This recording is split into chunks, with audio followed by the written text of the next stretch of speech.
सच के साथ। नमस्कार, सिटी वाराणसी लाइव में आप सभी का स्वागत है। मैं हूं ममता चौरसिया। आइए नजर डालते हैं आज की हेडलाइंस पर। वित्त मंत्री निर्मला सीतारमण ने काशी तमिल संगमम के तमिल मेहमानों के साथ किया गंगा में नौकायन व मंदिरों में दर्शन पूजन। विश्व दिव्यांग दिवस पर नगर में हुए विविध आयोजन, जगह जगह निकली दिव्यांग जागरूकता रैली। तमिल संगमम के अंतर्गत बीएचयू के एमपी थिएटर पर चल रहे सांस्कृतिक कार्यक्रम में उत्तर और दक्षिण के लोक नृत्य ने समा बांधा। और सृजन सामाजिक विकास न्यास व 95 बटालियन सीआरपीएफ ने रविदास गेट से चेतसिंह घाट तक चलाया स्वच्छता अभियान। और अब खबरें विस्तार से। वित्त मंत्री निर्मला सीतारमण 3 दिवसीय काशी प्रवास पर आई। मंदिरों में दर्शन पूजन के दौरान काशी तमिल संगमम के तमिल मेहमानों के साथ नौकायन किया। वित्त मंत्री निर्मला सीतारमण 3 दिवसीय काशी दौरे पर हैं। शनिवार की सुबह उन्होंने काशी तमिल संगमम में शामिल होने के लिए आए तमिल मेहमानों के दल के साथ केदार घाट व हनुमान घाट पर मंदिरों में दर्शन पूजन और गंगा में नौकायन किया। वित्त मंत्री शुक्रवार की देर शाम वाराणसी पहुंची। बीएलडब्ल्यू गेस्ट हाउस में रात्रि विश्राम किया। शनिवार की सुबह काशी तमिल संगमम में शामिल होने तमिलनाडु से आए सांस्कृतिक विरासत और परंपरा से जुड़े दल के साथ केदार घाट व हनुमान घाट स्थित मंदिरों में दर्शन पूजन किया। इस दौरान उन्होंने बछड़े पर सवार होकर गंगा में नौकायन किया। वित्त मंत्री रविवार को बीएचयू के एमपी थिएटर में आयोजित काशी तमिल संगमम में हिस्सा लेंगी। इसके बाद बीएचयू के छात्रों से भी संवाद करेंगी। वहीं वाराणसी में 250 बेड के शंकर आई हॉस्पिटल का शिलान्यास भी करेंगी। अस्पताल निर्माण की भूमिका काशी तमिल संगमम में ही तैयार हुई थी। विश्व दिव्यांग दिवस पर देवा फाउंडेशन ने जागरूकता रैली निकाली। वहीं दिव्यांगों पर आधारित सप्ताह व्यापी कार्यक्रम का शुभारंभ हुआ। विश्व दिव्यांग दिवस पर देवा international society for child care द्वारा संचालित देव केंद्र के कमक्षा स्थित प्रांगण में एक सप्ताह व्यापी कार्यक्रम आयोजित की गई, जिसकी शुरुआत दिव्यांग जागरूकता रैली निकालकर की गई। कार्यक्रम के मुख्य अतिथि डॉक्टर उत्तम ओझा, सलाहकार भारत सरकार दिव्यांग प्रकोष्ठ एवं विशिष्ट अतिथि सुमित सिंह, अध्यक्ष काशियाना फाउंडेशन, अति विशिष्ट अतिथि फ्रांसीसी सोशल वर्कर जोमैक्स, डॉक्टर तुलसी, अध्यक्ष डिस्क संस्थान एवं श्यामलाल पटेल, सचिव डिस्क ने संयुक्त रूप से रैली को हरी झंडी दिखाकर रवाना किया। यह रैली पूरे नगर में भ्रमण कर लोगों में पैम्पलेट बांटकर बताएगी कि दिव्यांग के संग किस प्रकार व्यवहार करना चाहिए और परिवार में, समाज में उनको मुख्य धारा से कैसे जोड़ा जा सकता है। साथ ही नेशनल ट्रस्ट द्वारा भारत सरकार के दिव्यांगों के उत्थान हेतु चलाए जा रहे परियोजनाओं से भी लोगों को अवगत कराया गया। रैली का समापन बच्छाओं स्थित देवाग्राम में हुआ। रैली के शुभारंभ से पूर्व देवा केंद्र के प्रांगण में एक विचार गोष्ठी हुई, जिसे संबोधित करते हुए मुख्य अतिथि डॉक्टर उत्तम ओझा ने कहा कि विश्व दिव्यांग दिवस की शुरुआत हिरोशिमा और नागासाकी के हुए एटॉमिक बम प्रहार के बाद अपंग लोगों के सम्मान में हुई थी, जो आज विश्व रूप ले लिया है। आज भी यूक्रेन और रूस के बीच हो रहे युद्ध से कई दिव्यांग बनते जा रहे हैं, जिनके लिए भी विश्व स्तर पर प्रयास करने की जरूरत है। कार्यक्रम के अति विशिष्ट अतिथि डॉक्टर जोमैक्स ने अपने उद्बोधन में कहा कि यह मानसिक दिव्यांग बच्चे दिमाग से कमजोर होने पर भी हृदय और उद्वेगों से मजबूत होते हैं और यह बच्चे ही परमात्मा के भेजे हुए विशेष दूत और अध्यापक हैं, जो सही मामले में प्यार का मतलब पूरे जन सामान्य को सिखाते हैं।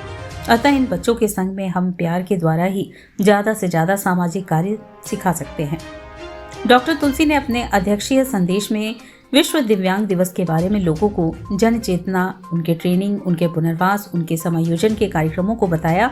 साथ ही पीएम नरेंद्र मोदी द्वारा पिछले 10 से 12 वर्षों में किए जा रहे प्रयासों की भूरी प्रशंसा की। अंत में आए अतिथियों का स्वागत व धन्यवाद देवा केंद्र के सचिव श्यामलाल पटेल ने किया। इस अवसर पर श्री पटेल ने विश्व दिव्यांग दिवस पर हो रहे सप्ताह व्यापी कार्यक्रमों की रूपरेखा को भी बताया, जिसमें दिव्यांगों की खेलकूद चित्रकला प्रतियोगिता होगी, जिसमें नगर भर के दिव्यांग बच्चे शामिल होंगे। कार्यक्रम के दौरान उपस्थित दिव्यांगों में फल आदि वितरित किया गया। इस कार्यक्रम में राम नारायण, प्रिंसिपल देवा इंटीग्रेटेड स्कूल, मोनिका, पूनम, विजयपाल, वीरेंद्र, प्रदीप, मंजेश, अनुपमा, अखिलेश, संजय, साधना एवं अन्य गणमान्य नागरिक उपस्थित थे। विश्व दिव्यांग दिवस है और आज हमारे बीच में श्री जोमैक्स टसल जी फ्रांस से मुख्य अतिथि के रूप में हैं और आज का एक कार्यक्रम विशेष है क्योंकि पूरे विश्व में आज के दिन दिव्यांगों के जनचेतना, उत्थान पुनरुत्थान के कार्यक्रम होते रहते हैं। भारतवर्ष भी इसमें पीछे नहीं है और पिछले 10 वर्षों में वाराणसी ने पूरे भारतवर्ष में दिव्यांगजनों के लिए जो हमारे युग पुरुष प्रधानमंत्री जी श्री नरेंद्र मोदी जी ने जो कार्यक्रम किए हैं, जो उनके लिए प्रयास किए हैं, उससे बहुत विशेष परिणाम आ रहे हैं और आज हर एक क्षेत्र में दिव्यांग अपने आप को सुदृढ़ और मजबूत पा रहे हैं। विश्व दिव्यांग दिवस पर दिव्यांगों में सहायक उपकरणों का वितरण हुआ। विश्व दिव्यांग दिवस पर अमरावती पुरुषोत्तम राजकीय बहुउद्देशीय दिव्यांगजन विकास संस्थान बचपन डे केयर सेंटर खुशीपुर में जिला दिव्यांगजन सशक्तिकरण अधिकारी राम प्रकाश सिंह की देखरेख में शनिवार को सहायक उपकरण वितरण कार्यक्रम का आयोजन किया गया। कार्यक्रम का शुभारंभ मुख्य अतिथि रोहनिया विधायक डॉक्टर सुनील पटेल तथा विशिष्ट अतिथि जिलाध्यक्ष अपना दल एस डॉक्टर नरेंद्र पटेल ने मां सरस्वती के चित्र पर माल्यार्पण कर व दीप प्रज्वलन कर किया। संस्था के प्रभारी रमेश कुमार सिंह मुख्य तथा विशिष्ट अतिथियों को माल्यार्पण कर स्मृति चिन्ह देकर सम्मानित किए। कार्यक्रम के दौरान मुख्य अतिथि रोहनिया विधायक डॉक्टर सुनील पटेल तथा विशिष्ट अतिथि जिलाध्यक्ष डॉक्टर नरेंद्र पटेल अपना दल एस ने संयुक्त रूप से क्षेत्र से आए हुए दिव्यांगजनों को 50 try cycle, 7 motorcycle, try cycle, 60 MR kit, 15 smart can, 25 Braille kit, 40 कान की मशीन, 2 वॉकर, 5 वैशाखी, 5 छड़ी सहित कुल 213 दिव्यांगजनों को सहायक उपकरण के अलावा स्वेटर, टोपी तथा 30 लोगों को रेलवे पास वितरित किया गया। कार्यक्रम के दौरान दिव्यांग बच्चों द्वारा विभिन्न प्रकार के रंगारंग मनमोहक सांस्कृतिक कार्यक्रम प्रस्तुत किए गए। कार्यक्रम को संबोधित करते हुए मुख्य अतिथि विधायक डॉक्टर सुनील पटेल ने सरकार द्वारा दिव्यांगजनों को दिए जाने वाले सुविधाओं के बारे में विस्तार पूर्वक जानकारी दी। कार्यक्रम का संचालन डॉक्टर सौरभ सिंह व अरविंद कुमार सिंह ने किया। कार्यक्रम में मुख्य रूप से राजकुमार वर्मा, गोविंद पटेल, अरविंद पटेल, श्याम बली, विनोद पटेल, विनय पटेल, विमलेश, अनिल पटेल इत्यादि लोग उपस्थित रहे। सृजन सामाजिक विकास न्यास व 95 बटालियन CRPF ने स्वच्छता अभियान चलाया। राष्ट्रीय स्वच्छ Ganga mission clean Ganga green Ganga के तहत आज शनिवार को संत रविदास घाट से लेकर चेत सिंह घाट तक स्वच्छता अभियान चलाया गया। इस अवसर पर उपस्थित मुख्य अतिथि महेंद्र मिश्रा, उप कमांडेंट 95 बटालियन केंद्रीय पुलिस बल ने वहां पर उपस्थित सभी लोगों से आग्रह किया कि गंगा नदी के कायाकल्प सुधारने के लिए सभी हितधारकों व श्रद्धालुओं को जन भागीदारी अति आवश्यक है। गंगा हमारी माँ है और इसे स्वच्छ और साफ रखना हम सभी का फर्ज है। सिर्फ किसी खास उत्सव के दिन ही नहीं, बाकी हमेशा हमें नदियों को स्वच्छ रखने के लिए कार्य करते रहना चाहिए। इस अवसर पर CRPF 95 बटालियन के निरीक्षक नाथूराम जवानों के साथ प्रवीण सिंह, रविंद्र सिंह, सभासद नगवा, वीरेंद्र सिंह, थाना प्रभारी लंका अपनी टीम के साथ उपस्थित रहे। खादी ग्रामोद्योग व लघु उद्योग में सदस्य बने नागेंद्र रघुवंशी का प्रथम काशी आगमन पर भव्य स्वागत किया गया। भारत सरकार में खादी ग्रामोद्योग व लघु उद्योग के सदस्य बनाए जाने पर काशी प्रथम आगमन पर बीजेपी कार्यकर्ताओं ने नागेंद्र रघुवंशी का जोरदार स्वागत किया। इस अवसर पर नागेंद्र रघुवंशी ने बताया कि जिस तरह से प्रधानमंत्री नरेंद्र मोदी ने उनको भारत सरकार से उत्तरी जोन का सदस्य बनाया है, जिम्मेदारी बड़ी है। उसको लेकर के बीजेपी कार्यकर्ताओं के साथ खादी ग्राम उद्योग और लघु उद्योग को बढ़ाने के लिए युवाओं के सहयोग से आगे ले जाएंगे। वाराणसी के लिए आदरणीय प्रधानमंत्री जी जो हमारे सांसद हैं, उन्होंने एक सपना संजो के रखा है। खादी के माध्यम से उसको पूर्ण रूप से हम लोग आगे ले जाएंगे। यह हम आज जो हमको जिम्मेदारी दिया है प्रधानमंत्री जी ने, उसके माध्यम से हम कहेंगे कि हम सभी खादी आयोग की पूरी टीम और खादी के सभी संस्थाओं के लोग मिलजुल करके उनके सपनों को साकार करेंगे। ये हमारा पहला लक्ष्य रहेगा। त्रुटिपूर्ण परीक्षा फल के खिलाफ विद्यापीठ में छात्रों ने धरना प्रदर्शन किया। विद्यापीठ त्रुटिपूर्ण परीक्षा फल लेकर छात्रों ने छात्र संघ महामंत्री अभिषेक सोनकर के नेतृत्व में धरना प्रदर्शन किया। धरने पर बैठे विश्वविद्यालय व अन्य महाविद्यालय के छात्र अंक पत्र से नाखुश दिखे। उनका कहना था कि पेपर दिए 6 महीने हो गए और रिजल्ट अभी जारी कर रहे हैं, उसमें ऑनलाइन अपलोड न करके ऑफलाइन रिजल्ट हम लोगों को दे दिया गया और काफी तादाद में छात्र छात्राओं को फेल कर दिया गया। हम लोगों की मांग यही है कि सभी छात्रों की कापियां पुनः दिखाई जाए और कॉपी को पुनः चेक किया जाए। आज कहीं ना कहीं विश्वविद्यालय में एजेंसी आज विश्वविद्यालय में नहीं है, उससे माननीय कुलपति जी से हम ये कहना चाहते हैं इस वीडियो माध्यम से कि हम विश्वविद्यालय में एजेंसी लेकर आएँ, क्योंकि एजेंसी बाहर क्या काम करे किसी को पता नहीं। आज सैकड़ों की तादाद में लड़कियाँ बैठे हुए हैं, कहीं हज़ारों तादाद में लड़के हैं जो फेल है विश्वविद्यालय में। अब महाविद्यालय छात्र सारे लोग फेल हैं और हम लगातार धरना देते हैं और सबको ज्ञापन देते हैं कि कम से कम वापस कॉपी चेक किया जाए, क्योंकि RTI डालने के लिए हर छात्र के पास 200 रुपये नहीं होता है, क्योंकि बहुत गरीब परिवार से तभी कुछ लोग आते हैं। हम लोग की मांग यही है कि कॉपी निकाला जाए, वापस दिखाया जाए कि लोग क्या लिखे क्या नहीं लिखे, क्योंकि फर्स्ट ईयर में लड़का 80 नंबर पाता है और जब सेकेंड ईयर में आकर 0 नंबर तो पा नहीं सकता है, क्योंकि क्वालिफाई करके वहाँ पहुँचता है ना। वहाँ तक मेरा मांग यही है कि सबका रिजल्ट सुधार किया जाए। आर्य महिला नागरमल मुरारका मॉडल स्कूल की छात्राओं ने CBSE क्लस्टर में अपना परचम लहराया। केंद्रीय माध्यमिक शिक्षा बोर्ड अंतर विद्यालय खेल प्रतियोगिताओं में काशी की बेटियों ने अपना परचम लहराया। कोविड के कारण 2 साल बाद खेल प्रतियोगिता की जा रही है। CBSE हर साल लड़कियों और लड़कों के लिए अलग अलग आयु वर्ग में स्कूलों की अपनी स्वतंत्र श्रेणी के लिए क्लस्टर और राष्ट्रीय स्तर पर खेल का आयोजन करता है। इसी कड़ी में आर्य महिला नागरमल मुरारका मॉडल स्कूल की छात्राओं ने CBSE क्लस्टर खेलने हेतु कौशाम्बी गई थी, जहां पर उन्होंने द्वितीय स्थान प्राप्त किया। इस प्रतियोगिता में 32 विद्यालयों के बच्चों ने प्रतिभाग किया था, जिसमें आर्य महिला नागरमल मुरारका मॉडल स्कूल की छात्राएं द्वितीय स्थान पर आईं और गोल्ड, सिल्वर, ब्रोंज मेडल जीते। वहीं इस दौरान विद्यालय परिवार ने छात्राओं और उनके कोच को बधाई दी। आर्य महिला नागरमल मुरारका मॉडल स्कूल की असिस्टेंट CEO पूजा दीक्षित ने छात्राओं को बधाई दी। मीटर रेस में भागा था, उसमें फर्स्ट टाइम हूँ।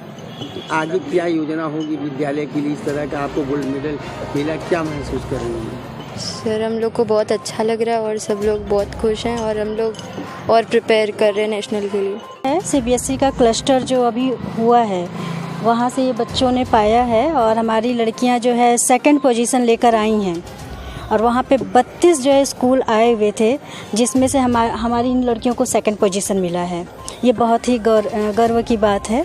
BHU MP थिएटर में चल रहे काशी तमिल संगमम कार्यक्रम में उत्तर और दक्षिण के लोक नृत्य ने समा बांधा।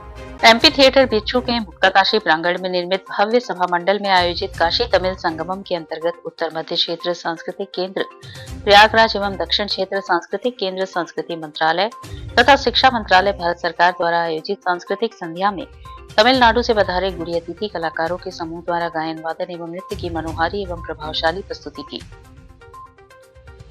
कार्यक्रम में उत्तर और दक्षिण के लोक नृत्य ने समा बांध दिया। शुक्रवार को कार्यक्रम के मुख्य अतिथि पूर्व IPS अधिकारी अन्नामलई थे। सांस्कृतिक संध्या में प्रथम प्रस्तुति गणेश वंदना एवं वाराणसी की पारंपरिक द्वादरा के साथ साथ तुलसीदास जी के कविताओं की हुई। इनकी प्रस्तुति वसंता डिग्री कॉलेज के assistant professor doctor Hanuman Prasad एवं उनके साथियों के द्वारा की गई। कार्यक्रम की द्वितीय प्रस्तुति स्थानीय कलाकार अविनाश कुमार मिश्र एवं उनके साथी कलाकारों द्वारा की गई, जिसमें उन्होंने अपने गायन के माध्यम से भगवान कृष्ण के भक्तिमय गीतों के माध्यम से आज के सांस्कृतिक संध्या को भक्तिमय कर दिया। छाप तिलक सब छीनी रे, मुंह से नैना मिलाई के गीत ने सभागार में मौजूद श्रोताओं को उत्साह से भर दिया।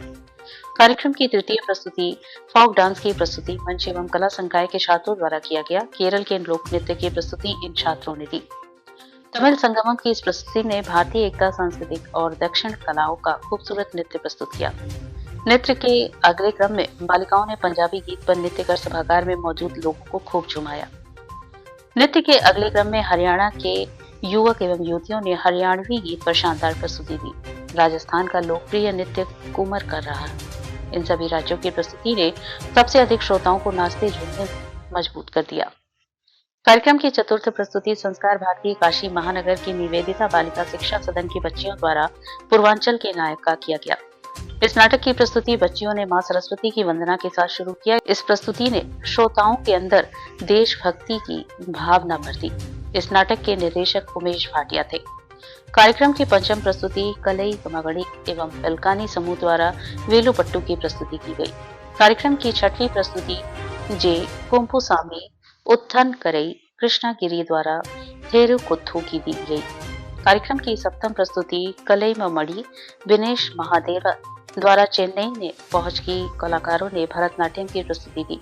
कार्यक्रम की अष्टमी प्रस्तुति श्री वीरा शंकर द्वारा बाल पाकुड़ी तंजावुर से आए कलाकारों ने लोक संगीत की प्रस्तुति की। कार्यक्रम की अंतिम प्रस्तुति ऐतिहासिक नाटक शिव पुराणम रामायण और महाभारत पर आधारित रही। इसकी प्रस्तुति कलयननमणि एवं साथिया राजा कनाई वेलुपुरम द्वारा की गई। इस मंचन के माध्यम से भगवान शिव के विभिन्न लीलाओं का मंचन किया गया। इस प्रस्तुति के बाद सभागार में मौजूद लोगों ने जोरदार हर हर महादेव का नारा लगाया। लोहटिया स्थित श्री बड़ा गणेश जी का 113वां वार्षिक श्रृंगार शुक्रवार को संपन्न हुआ। लोहटिया श्री बड़ा गणेश जी का 113वां वार्षिक श्रृंगार शुक्रवार को संपन्न हुआ। इस कार्यक्रम के तहत सर्वप्रथम पंचामृत द्वारा बाबा को स्नान कराया गया। तत्पश्चात नवीन वस्त्र धारण कराया गया।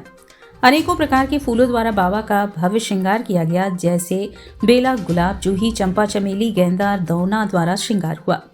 सायं 6 बजे बसंत पूजा संपन्न हुई। इस शुभ अवसर पर हर वर्ष की भांति इस वर्ष भी भजन संध्या का आयोजन किया गया, जिसके अंतर्गत निम्नलिखित कलाकारों ने भाग लिया।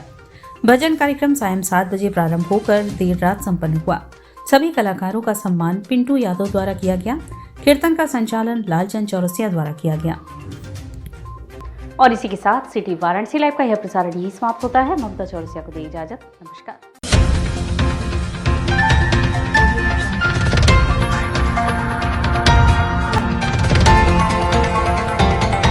वाराणसी लाइव, सच के साथ।